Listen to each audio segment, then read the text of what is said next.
At 9:30 in the morning, on May 1st, 1942, Rear Admiral Matome Ugaki stood in the converted mess hall of the battleship Yamato, watching junior officers arrange wooden blocks on a massive game table that represented the Pacific Ocean. Around him, 20 senior admirals in dress uniforms filed into the room, each followed by staff officers carrying folders of operational plans. They had come to play a war game, to test the strategy that would win the Pacific War for Japan. The target was Midway Island, a tiny atoll 1,400 miles northwest of Hawaii. The plan was Admiral Isoroku Yamamoto's masterpiece: lure the American carriers into a trap, destroy them in a single decisive battle, and force the United States to negotiate peace. It was brilliant, complex, and involved coordinating hundreds of ships across thousands of miles of ocean. The war game would expose any flaws before the real battle began. Except the game was rigged from the start. Ugaki was the chief umpire, the man who would interpret dice rolls and determine outcomes. He was also Yamamoto's chief of staff, the architect of much of the plan being tested. He had a vested interest in proving the operation would succeed. And when the dice predicted disaster, he simply changed the rules. Japan, in May of 1942, was drunk on victory. In 6 months, the Imperial Navy had conquered an empire stretching from the Aleutians to the Dutch East Indies. The string of successes seemed endless. On December 7, 1941, 6 Japanese carriers had struck Pearl Harbor, sinking or damaging 8 battleships and killing more than 2,400 Americans. 10 hours later, Japanese bombers destroyed most of the American Air Force in the Philippines on the ground. 2 days after that, Japanese aircraft sank the British battleship Prince of Wales and battlecruiser Repulse off the coast of Malaya, proving that even the most powerful warships were vulnerable to air attack. The conquests continued through the winter. Hong Kong fell on Christmas Day. Manila fell on January 2nd. The supposedly impregnable fortress of Singapore surrendered on February 15th, with 85,000 British and Commonwealth troops taken prisoner. The Dutch East Indies collapsed in March, giving Japan access to the oil fields it desperately needed. Burma fell in May, cutting the supply route to China and threatening India. The aircraft carriers Akagi, Kaga, Soryu, and Hiryu had struck across the Pacific without suffering a single loss. They had attacked Pearl Harbor, supported invasions across Southeast Asia, raided into the Indian Ocean, and sunk the British carrier Hermes off Ceylon. Japanese pilots flew the Mitsubishi A6M0, the finest carrier fighter in the world. In the first 6 months of war, Zeros had dominated every opponent they faced. Allied pilots reported the Zero could outturn, outclimb, and outrange anything the British or Americans could put in the air. Japanese planners believed they were invincible. Every operation had succeeded. Every battle had been won. The Americans and British seemed incapable of stopping Japanese forces anywhere. Military leaders in Tokyo spoke confidently of dictating peace terms within months. The idea that Japan might actually lose a major battle seemed absurd. They called it victory disease. The assumption that success would continue simply because it had succeeded before. The refusal to acknowledge that the enemy might adapt, might learn, might get lucky. The overconfidence that comes from winning so many battles that you stop seriously considering you might lose the next one. Victory disease infected Japanese planning at every level, from junior officers to admirals to the highest levels of government. That disease infected the war games from the moment they began. The games took place over 4 days in early May aboard Yamato, anchored at Hashirajima in Japan's inland sea. The ship was the largest battleship ever built, 72,000 tons of steel and firepower, mounting 9 18-inch guns that could hurl shells weighing more than a ton over 25 miles. She was a floating symbol of Japanese naval might, and using her as the venue for the war games sent a message about the importance of the operation being planned. The mess hall had been cleared of furniture and replaced with a scale model of the Pacific. The table measured nearly 40 feet across, covered with a gridded map showing Midway, Hawaii, and the vast ocean between them. Wooden blocks represented ships, each labelled with the name and type of vessel. Coloured pins marked positions and movements. Dice determined combat results, introducing the element of chance that made war unpredictable. Multiple umpires sat around the table, each responsible for different aspects of the simulation. They would roll dice, consult damage tables, calculate fuel consumption, and determine the outcomes of engagements. The wargame was supposed to be comprehensive. It would simulate not just the carrier battle, but the entire operation. The diversionary attack on the Aleutian Islands, the movement of the invasion force toward Midway, the positioning of submarines to intercept American reinforcements, the bombardment of Midway by battleships, the landing of troops, the establishment of air bases on the captured island.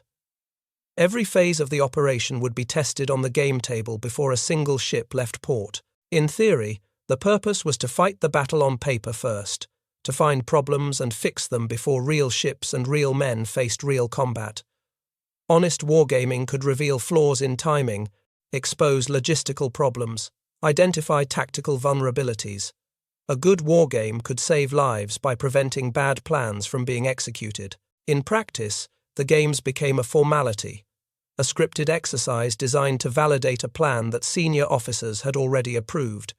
Nobody wanted to find problems. Everyone wanted confirmation that the operation would succeed exactly as designed. The war games had become a ritual, not a test. Vice Admiral Chuichi Nagumo commanded the carrier strike force, the 4 carriers that would attack Midway and engage the American fleet. Nagumo had led the Pearl Harbor attack. He was experienced, competent, and deeply aware that Combined Fleet Headquarters did not trust him. Yamamoto's staff had criticized Nagumo for not launching a 3rd strike at Pearl Harbor, for not pursuing and destroying American carriers that had escaped the attack. Nagumo knew he was on thin ice, so when the war games began, he stayed quiet, asked no hard questions, and raised no objections. Vice Admiral Nobutake Kondo commanded the invasion force, the transports and support ships that would land troops on Midway after the carriers had neutralized American defenses. Kondo was more outspoken. He looked at the plan and saw problems immediately. How would they resupply Midway after capturing it? The island was 1,400 miles from the nearest Japanese base. Supplying a garrison that far forward would require constant convoys vulnerable to submarine attack. If they could not keep Midway supplied, they would have to withdraw, making the entire operation pointless. Yamamoto's staff admitted resupply might be difficult, maybe impossible. But the plan was already approved. Kondo's concerns were noted and ignored. The first day of gaming proceeded smoothly. Japanese forces advanced according to schedule. American forces reacted exactly as predicted. Umpires rolled dice to determine combat results and consistently ruled in favor of Japanese forces. When dice suggested Japanese losses, Ugaki intervened to reduce the damage or eliminate it entirely. The critical moment came on the 2nd day. The game scenario had progressed to the point where Nagumo's carriers were attacking Midway Island. Japanese aircraft bombed the airfield, while the carriers prepared for a follow-up strike. Then the American player, a junior officer whose name was never recorded, made an aggressive move. He sent land-based bombers from Midway to attack the Japanese carriers while their own aircraft were away. In real combat, this was precisely the kind of opportunistic strike that could devastate a carrier force. Carriers are most vulnerable when their aircraft are in the air, when flight decks are crowded with armed and fueled planes preparing to launch or land. A well-timed bombing attack on a carrier deck covered in aviation fuel and ordnance could create a catastrophic chain reaction. The umpire for this phase of the game was Lieutenant Commander Masatake Okumiya, a carrier division staff officer. Following the rules, Okumiya rolled dice to determine how many hits the American bombers scored on the Japanese carriers. The dice showed a 9. According to the damage tables, 9 hits meant 2 carriers sunk. Akagi and Kaga, the largest carriers in the strike force, were ruled destroyed. Ugaki watched this result with visible displeasure. 2 carriers sunk by land-based bombers? Impossible. He did not believe the Americans would be that aggressive. Even if they were, Japanese carriers could defend themselves. The Zeros would intercept the bombers. Anti-aircraft fire would shoot down survivors. Maybe a few bombs would get through, but not enough to sink 2 carriers. Ugaki overruled the dice. He reduced the hits from 9 to 3. Kaga was still sunk, but Akagi was only damaged, still operational. The game continued. Okumiya was surprised but said nothing. He was a lieutenant commander. Ugaki was a rear admiral and Yamamoto's right hand. Objecting would accomplish nothing and might damage Okumiya's career. The other officers in the room watched this intervention and understood the message. The games were not designed to expose problems. They were designed to confirm success. But even the reduced damage was too much for Ugaki to accept. Later in the games, when the scenario moved to the next phase of operations, the invasion of New Caledonia and Fiji, Kaga mysteriously reappeared. The carrier that had been sunk hours earlier in game time was back on the board, ready to participate in the next operation. No explanation was given. The umpire had simply decided that sinking Kaga was inconvenient to the overall plan, so Kaga would not stay sunk. This was not the only manipulation. Throughout the 4 days of gaming, whenever dice rolls suggested Japanese losses or setbacks, Ugaki intervened.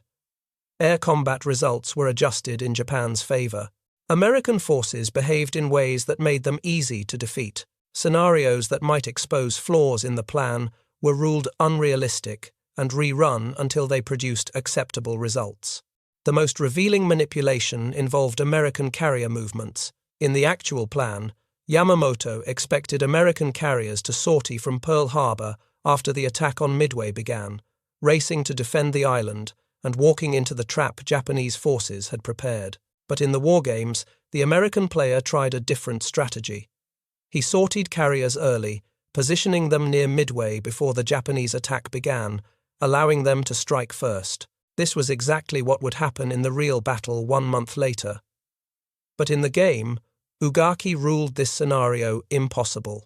The Americans could not possibly know the attack was coming. They could not position carriers in advance. The American player was forced to keep his carriers at Pearl Harbor until after the Japanese struck Midway, exactly as Yamamoto's plan assumed they would. One officer did speak up. Commander Minoru Genda, one of the most brilliant carrier tacticians in the Japanese Navy, was troubled by the assumption that Americans would not sortie early. Genda had planned the Pearl Harbor attack. He understood that Americans were capable of surprise and aggression. He warned that if American carriers were already near Midway when the attack began, the entire operation could be in jeopardy. Genda's concerns were acknowledged and dismissed. The plan assumed Americans would react, not anticipate. Changing that assumption would require redesigning the entire operation. Nobody wanted to do that. The games had already validated the plan. Questions were unwelcome. By the end of 4 days, the war games had confirmed exactly what senior officers wanted, confirmed. The Midway operation would succeed. American carriers would be destroyed. Japan would win a decisive victory that would force the United States to negotiate peace. Officers left the Yamato confident the plan was sound. The problem was that confidence was built on lies. The first lie was that Japanese intelligence was reliable. In reality, American cryptanalysts had broken the Japanese naval code designated JN-25.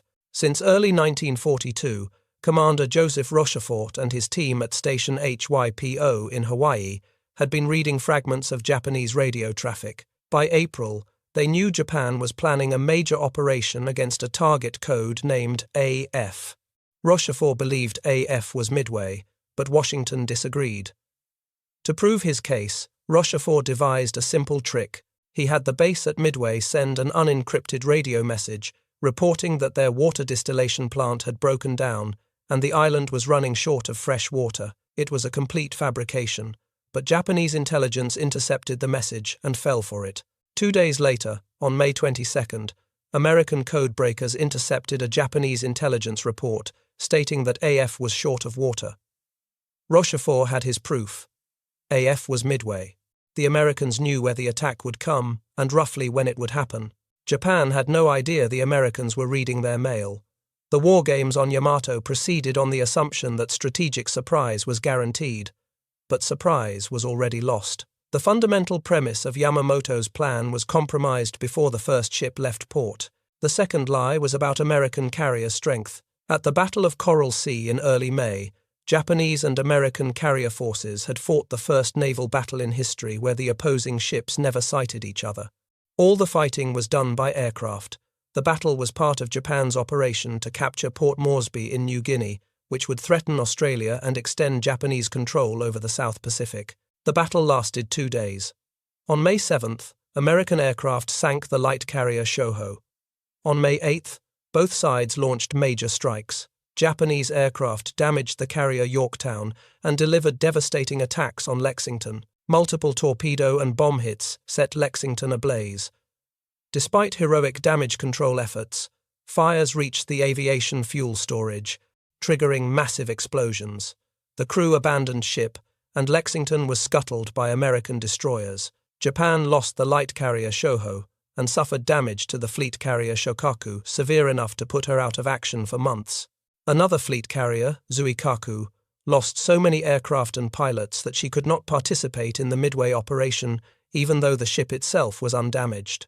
Japanese intelligence assessed Yorktown as sunk alongside Lexington.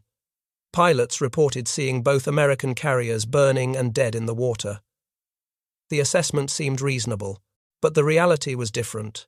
Yorktown had taken a single bomb hit that penetrated deep into the ship before exploding, but skilled damage control had contained the damage. The ship limped away from the battle, trailing oil but still under power. Japanese intelligence concluded that only 2 American carriers remained operational, Enterprise and Hornet. The Midway plan was built around facing 2 carriers, a force Japanese planners believed their 4 carriers could easily defeat.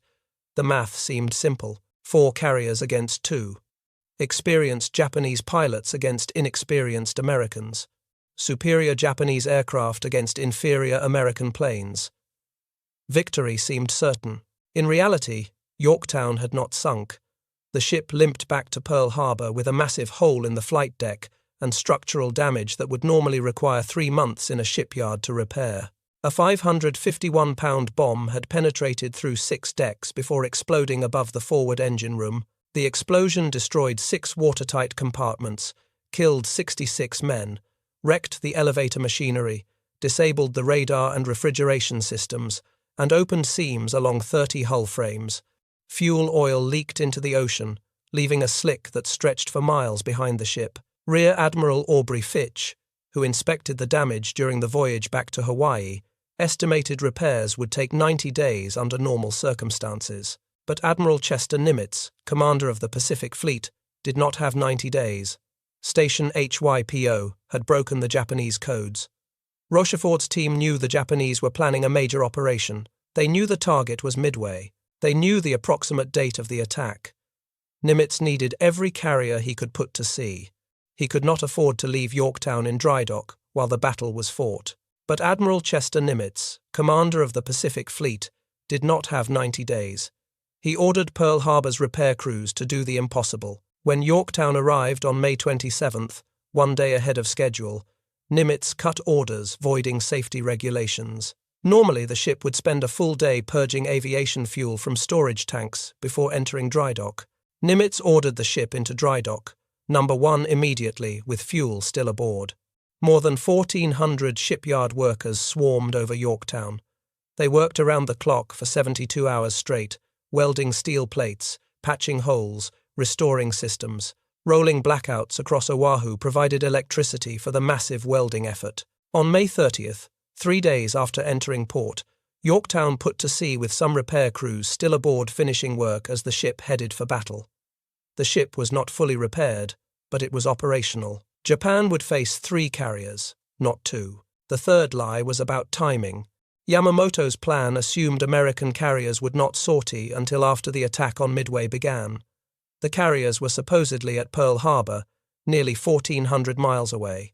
Even if they raced to Midway at maximum speed the moment the attack started, they could not arrive until the 2nd or 3rd day of battle. By then, Japanese forces would have captured the island and would be waiting in prepared positions. But Nimitz knew when the attack was coming.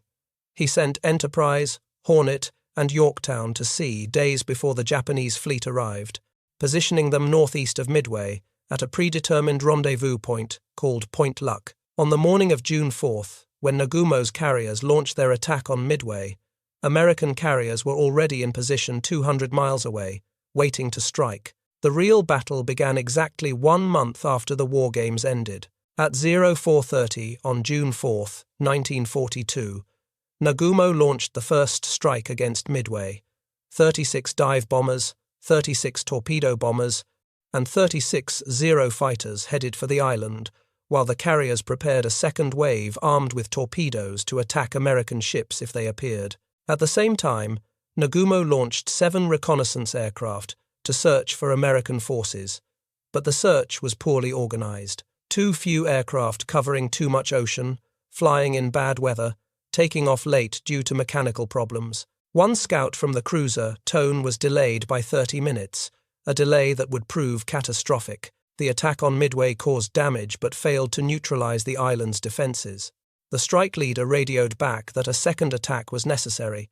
Nagumo made the decision that would doom his fleet. He ordered the second wave of aircraft, which were armed with torpedoes for attacking ships, to be rearmed with bombs for attacking land targets. Deck crews went to work removing torpedoes, bringing planes down to the hangar deck, swapping weapons, bringing planes back up.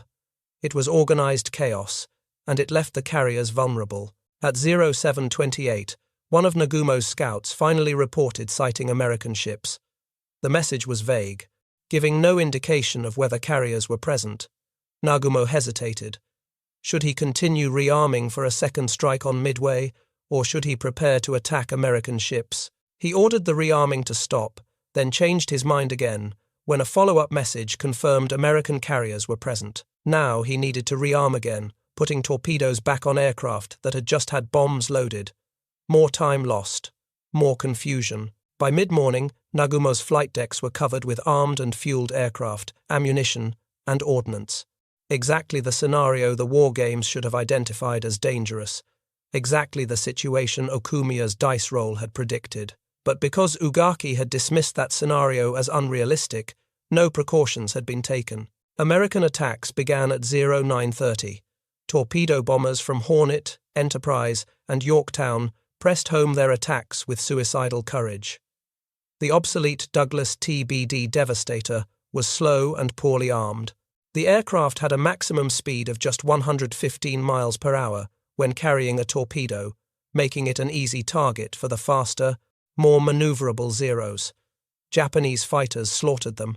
Torpedo Squadron 8 from Hornet attacked first.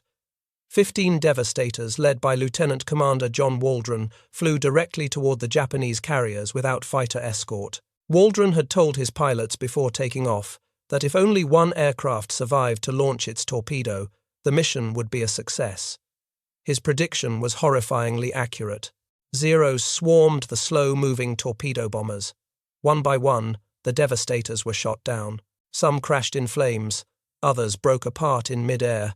A few managed to release their torpedoes before being hit, but the weapons ran too slow, and the Japanese carriers easily avoided them. All 15 aircraft were destroyed. Only Ensign George Gay survived, floating in the ocean for 30 hours watching the battle rage around him, hiding under his seat cushion when Japanese ships passed close by. Torpedo Squadron 6 from Enterprise attacked next. 14 Devastators approached from a different angle. The result was the same. Zeros pounced on them. Anti-aircraft fire filled the sky. 10 of the 14 aircraft were shot down. Not one torpedo hit. Then came Torpedo Squadron, 3 from Yorktown, the only squadron that had fighter escort. Even with Wildcat fighters trying to protect them, 12 of 13 Devastators were destroyed. The carnage was almost complete. Of 41 Devastators that attacked, only 6 survived. Not a single torpedo hit. The sacrifice seemed meaningless. The pilots and gunners who flew those missions knew they were likely flying to their deaths, but they pressed their attacks anyway. Some were so low their propellers kicked up spray from the ocean.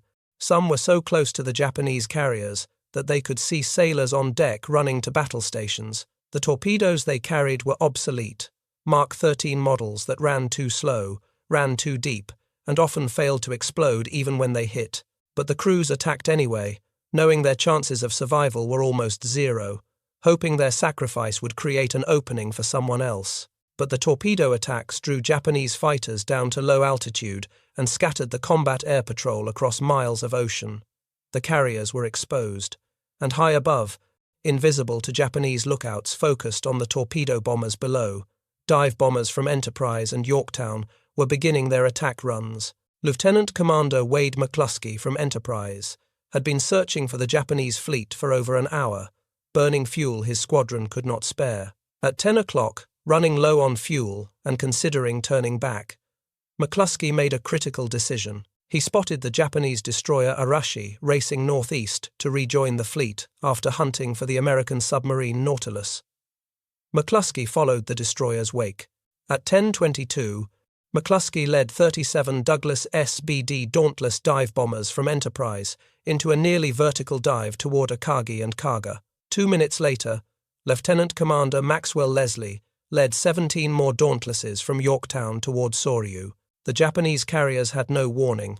Their fighters were at sea level chasing torpedo bombers. Their anti-aircraft gunners were focused downward. Nobody saw the dive bombers until bombs were already falling. The attack took 5 minutes. In those 5 minutes, the course of the Pacific War reversed. Kaga took 4 bomb hits. The first penetrated the flight deck near the forward elevator. The next 3 straddled the midship elevator. All 4 bombs detonated among aircraft being rearmed on the hangar deck. Aviation fuel ignited. Torpedoes exploded. Ammunition cooked off. Within minutes, the interior of the carrier was an inferno. Firefighting efforts failed. 800 men died. The crew abandoned ship. Kaga sank that evening. Akagi took only 1 bomb hit, striking the flight deck near the midship elevator, but the damage was catastrophic. The bomb detonated among armed aircraft waiting to launch. Fuel and ordnance exploded in a chain reaction that gutted the ship. Fires spread faster than damage control teams could fight them. The bridge filled with smoke. Nagumo was forced to transfer his flag to the light cruiser Nagara.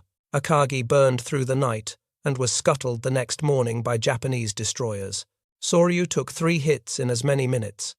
The first blasted the flight deck forward of the elevator. The next 2 struck near the midship elevator. Like Kaga and Akagi, Soryu's hangar deck was packed with armed aircraft and ordnance. The bombs triggered explosions that tore the ship apart. Soryu sank that evening, taking 700 men with her. 3 carriers destroyed in 5 minutes. Exactly what the dice had predicted in the war games. Exactly what Ugaki had ruled impossible. Hiryu, the 4th carrier, was operating separately and escaped the initial attack. Admiral Tamon Yamaguchi, Hiryu's commander, immediately launched a counterattack against the American carriers. His aircraft found Yorktown and put 3 bombs into her at noon. Damage control crews worked miracles. Within 2 hours, Yorktown was steaming at 19 knots and recovering aircraft. Japanese pilots returning from a second strike thought they were attacking a different, undamaged carrier. They put 2 torpedoes into Yorktown's port side at 4:20 in the afternoon. This time the damage was too severe. The ship lost all power and developed a 23-degree list. Captain Elliot Buckmaster ordered abandon ship. Later that afternoon, dive bombers from Enterprise found Hiryu and hit her with 4 bombs. Like the other carriers, Hiryu was doomed by fires and induced explosions. She sank the next morning. Admiral Yamaguchi chose to go down with his ship. By the end of June 4th, Japan had lost all 4 carriers that had participated in the attack on Pearl Harbor. Approximately 3,000 Japanese sailors and pilots were dead, including many of the most experienced and highly trained aviators in the fleet. The carriers could eventually be replaced. The pilots could not. It took years to train a carrier pilot to the skill level Japan had lost in a single day. The United States lost Yorktown, finally sunk by the Japanese submarine I-168 on June 7th, and the destroyer Hamman. Total American casualties were 307 men, a devastating exchange ratio. Japan had gambled everything on a decisive battle and lost catastrophically. The battle turned on timing measured in minutes and decisions made in seconds. If Tone's scout plane had launched on time instead of 30 minutes late, Nagumo would have known about American carriers earlier and might have prepared differently. If American dive bombers had arrived 10 minutes earlier or 10 minutes later, Japanese fighters would have been in position to intercept them.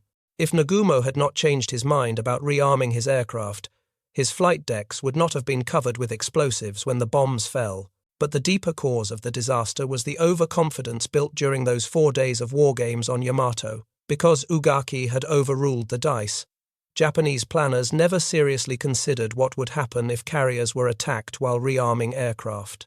Because the games assumed Americans would not sortie early, no provisions were made for detecting American carriers before they struck. Because uncomfortable scenarios were dismissed as unrealistic, the Japanese fleet sailed into battle unprepared for exactly the situation they encountered. The man who played the American side in the war games, the unnamed junior officer who sent land-based bombers against Japanese carriers while they were vulnerable, had predicted the battle more accurately than Japan's senior admirals. But nobody listened to him because the scenario was ruled impossible by an umpire who refused to accept that Japan might lose. Japan tried to conceal the scale of the disaster. Radio Tokyo announced a great victory at Midway. The Japanese public was told that American forces had been driven back with heavy losses. No mention was made of the 4 carriers. Casualty lists were not published. For months, Japanese newspapers reported that Akagi, Kaga, Soryu, and Hiryu were still operating with the fleet. Wounded survivors were quarantined in hospitals and forbidden to speak about what happened. Junior officers who had witnessed the battle were transferred to remote posts with orders never to discuss Midway. The ships were kept on the active roster, listed as deployed but unavailable. When families inquired about crew members who had died, they were told only that their loved ones had fallen in action. No details were provided about where or how. The deception was so complete that many Japanese citizens did not learn the truth until after the war ended. Even within the military, only senior officers knew the full extent of the defeat. Replacement pilots training for carrier operations were told their predecessors had been reassigned, not killed. Strategic planning continued as though 4 first-line carriers were available for deployment. The cover-up served a short-term political purpose, preventing damage to morale and preserving confidence in military leadership, but it also prevented learning from failure. If junior officers did not know what happened at Midway, they could not develop tactics to prevent it from happening again. If planners did not acknowledge the defeat, they could not analyze what went wrong. The same overconfidence that infected the war games continued to infect Japanese strategy through the remainder of the war. The strategic consequences were immediate and catastrophic for Japan. Japan's entire war strategy had always depended on winning quickly, before American industrial might could fully mobilize. The plan was to seize a defensive perimeter across the Pacific, fortify it, and make any American counteroffensive so costly that Washington would negotiate a peace settlement that left Japan in control of its conquests. Midway was supposed to be the decisive battle that would destroy American carrier power and force that negotiation. When the knockout blow failed, when the 4 carriers sank instead of achieving victory, Japan's strategic position became hopeless. The defensive perimeter was incomplete. American carriers remained a threat. And now Japan had lost 4 fleet carriers, over 300 aircraft, and nearly 3,000 trained personnel, including irreplaceable veteran pilots. The losses could not be made good in time to matter. American forces began offensive operations at Guadalcanal in August of 1942, barely 2 months after Midway. The landing caught Japan by surprise. For 6 months, both sides poured resources into the struggle for the island and the surrounding waters. Japan fought desperately to hold Guadalcanal, but without carrier superiority, every battle became harder. The naval battles around Guadalcanal throughout late 1942 and early 1943 cost Japan 2 more carriers, Ryujo and Hyo, along with hundreds more irreplaceable pilots. Cruisers and destroyers fought savage night battles in Iron Bottom Sound, where so many ships were sunk that the sea floor was carpeted with wreckage. Meanwhile, American shipyards were launching new carriers at an astonishing rate that Japanese planners had not believed possible. The Essex-class fleet carriers were massive ships, displacing 36,000 tons, capable of carrying nearly 100 aircraft, and built to take punishment. The first Essex-class carrier joined the fleet in December of 1942, less than 6 months after Midway. More followed at intervals of just a few months. By mid-1944, the United States had more fleet carriers in the Pacific than Japan had possessed at the start of the war. Escort carriers, built on merchant ship hulls using mass production techniques, came off production lines even faster. These smaller carriers could not match fleet carriers in aircraft capacity or speed, but they could provide air cover for convoys, support amphibious landings, and hunt submarines. American shipyards launched escort carriers at a rate of one every few weeks. By 1944, the United States Navy had more than 100 escort carriers in service. The industrial capacity that had seemed irrelevant in May of 1942 became decisive by 1944. American factories produced aircraft by the tens of thousands. In 1944 alone, American industry built nearly 100,000 aircraft of all types. Training programs graduated new pilots by the hundreds every month. The United States had enough productive capacity that damaged ships were repaired in weeks instead of months, lost aircraft were replaced faster than they could be shot down, and pilot losses could be made good from a seemingly inexhaustible pool of trained aviators. Japan could not match this production.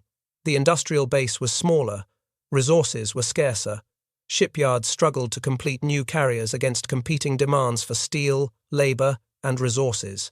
Aircraft factories operated under constant threat of air attack as American bombers reached deeper into Japanese territory. The pilot training program, already strained by combat losses, could not replace losses fast enough while maintaining quality standards. By the Battle of the Philippine Sea in June of 1944, Japanese carrier air groups were staffed with inexperienced pilots who stood no chance against veteran American aviators. The result was a massacre the Americans called the Great Marianas Turkey Shoot. Ugaki survived Midway, though his reputation suffered quietly within circles that knew the truth.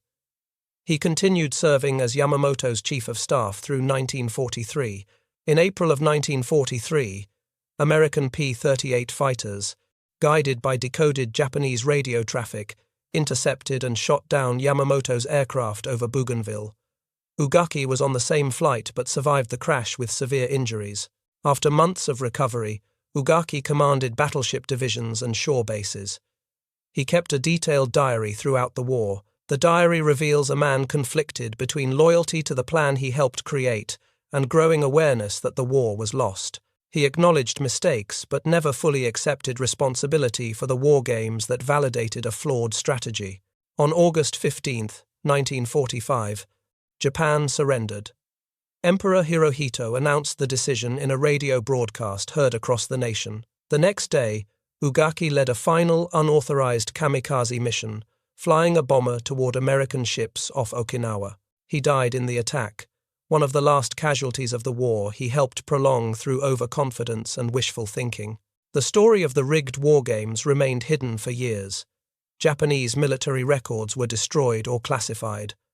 Officers who participated either died in combat or stayed silent. The first public account came from Captain Mitsuo Fuchida and Commander Masatake Okumiya in their book published in 1955, Midway, The Battle That Doomed Japan. Fuchida had led the air attack on Pearl Harbor and was aboard Akagi during Midway. Okumiya was the umpire whose dice roll Ugaki had overruled. Their book described the war games in detail, including Ugaki's intervention when the dice predicted disaster.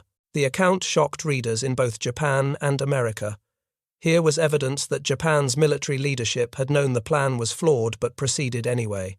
Some historians later questioned specific details, noting that Fuchida occasionally exaggerated events. But the core facts remained undisputed. Ugaki did intervene to reduce predicted Japanese losses. The games did validate a flawed plan. Japan did sail into disaster despite warnings that went unheeded. Modern wargaming doctrine treats the Midway Games as a cautionary example. Professional military education uses the story to illustrate confirmation bias, the tendency to seek information that validates existing beliefs and ignore information that challenges them.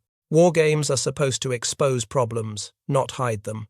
Umpires must enforce rules impartially, not adjust results to produce desired outcomes. The United States learned opposite lessons from the same battle.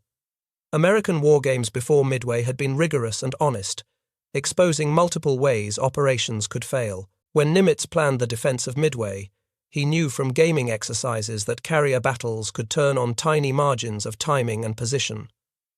He positioned his forces to maximize surprise while minimizing exposure. Rochefort's code-breaking gave Americans information advantage, but information alone does not win battles. Americans still had to make correct decisions based on that information. They had to position carriers precisely, time attacks perfectly, and execute tactics flawlessly. The 5 minutes that destroyed 3 Japanese carriers required months of preparation, training, intelligence gathering, and realistic assessment of capabilities. Japan had advantages of a larger fleet, more experienced pilots, and superior aircraft. But Japan also had overconfidence, rigid planning, and leadership unwilling to question assumptions.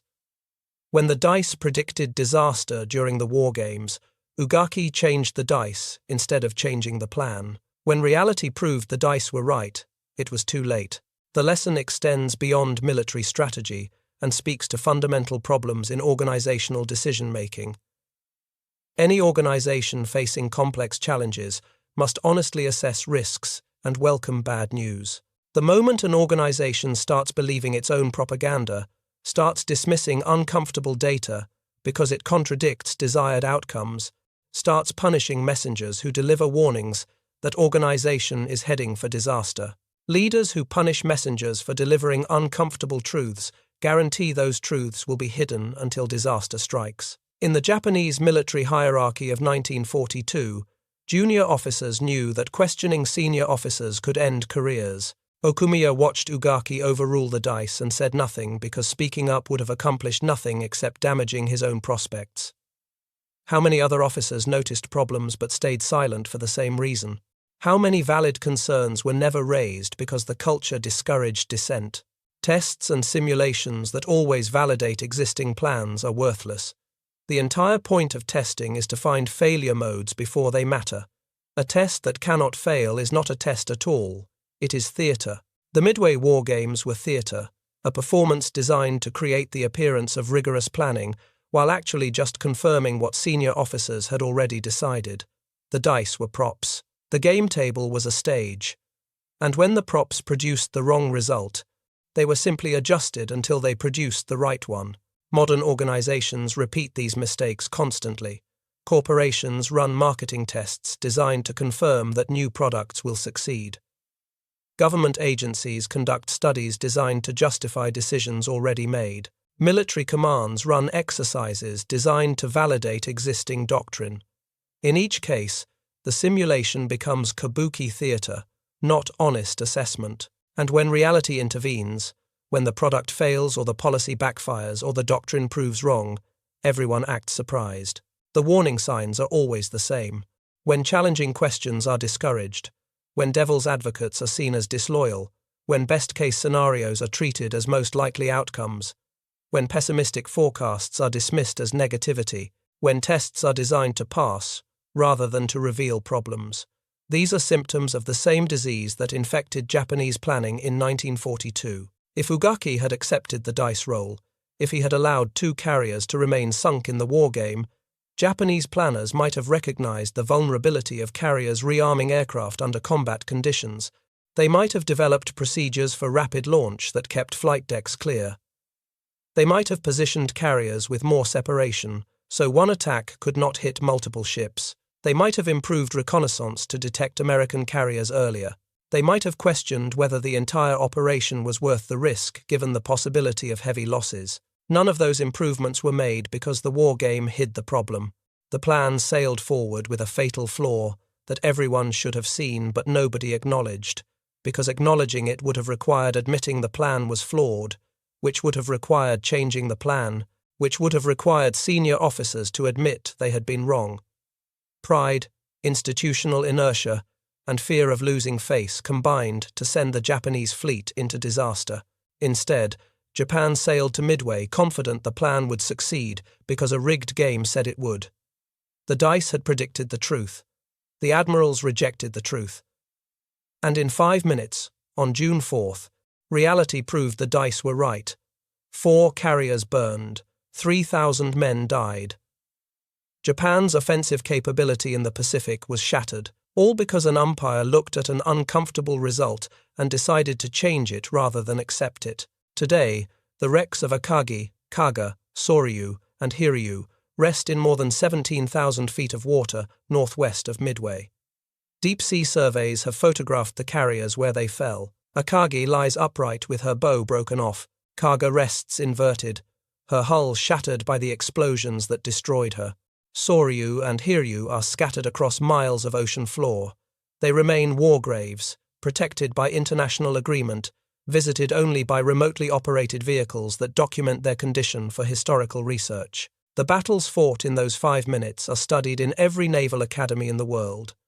The decisions made by Nagumo, Spruance, and Fletcher are dissected in command courses. The intelligence work by Rochefort is taught as the gold standard of signals analysis. The sacrifices of the torpedo bomber crews are honored as examples of courage under impossible odds. But the story of the war games teaches a different lesson. It shows what happens when leaders value certainty over truth, when uncomfortable predictions are dismissed rather than addressed, when tests are designed to confirm rather than challenge. Ugaki rolled the dice, saw disaster, and decided disaster was impossible. Reality disagreed. The dice were right. The admiral was wrong, and 4 carriers burned because confidence mattered more than truth. If you found this story compelling, please like this video. Subscribe to stay connected with more untold stories from the Second World War. Leave a comment telling us where you are watching from.